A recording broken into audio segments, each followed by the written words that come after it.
Ik ben Anne Spark. Ik maak alternative popmuziek en ik schrijf en produceer.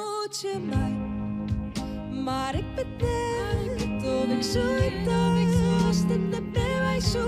ik zal lang zo Het meeste doe ik in het Engels, maar sinds 1,5 jaar nu schrijf ik ook in het Fries. Het eerste nummer wat ik zelf had geschreven, dat is mijn nummer Altijd Alles Alleenig. Dat ik in het Fries ging schrijven, dat kwam eigenlijk meer doordat ik een gesprek had gehad met mijn beppe.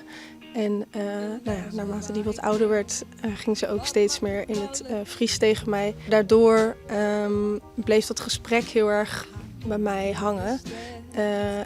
Waardoor die Friese teksten ineens in mij opkwamen toen ik bezig was met een nummer. Let er wel los,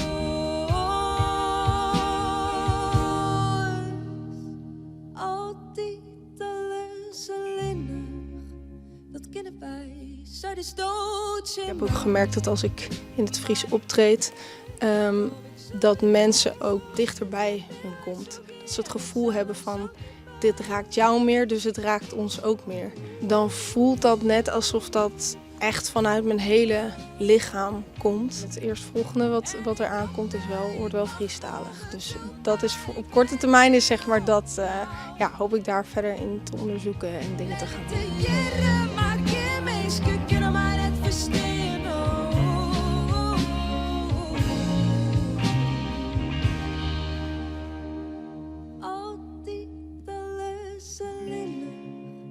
Dat kennen wij, zij is dood.